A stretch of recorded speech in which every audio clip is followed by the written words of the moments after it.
জয় শ্ৰীৰাম।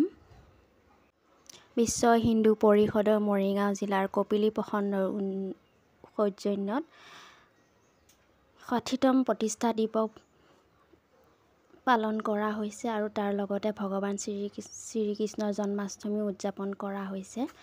তাৰ লগতে আমি একল বিদ্যালয়ৰ গোটেই আচাৰ্যখিনিয়ে যোগদান কৰিলোঁ আৰু এয়া পতাকা উত্তোলন কৰিবলৈ সাজু হৈছে।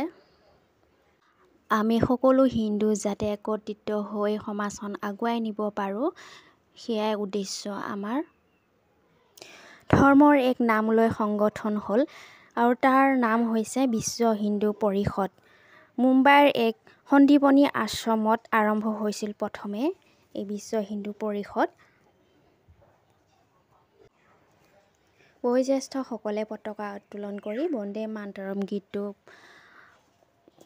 পৰিৱেশন কৰে। তাৰ পাছত বন্তি প্ৰজ্বলন কৰি তাৰ পাছত বয়োজ্যেষ্ঠসকলে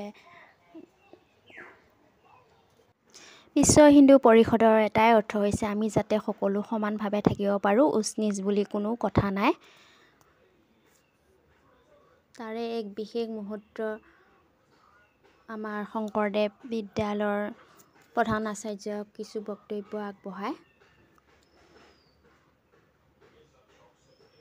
ইফালে আকৌ কৃষ্ণ জন্মাষ্টমী বুলি অলপ নাম প্ৰসংগ গোৱা হয়, তাতে আমাৰ আচাৰ্যসকলেও যোগদান কৰে। তাৰ পাছত এয়া খানা পৰ্ব হৈ যায়।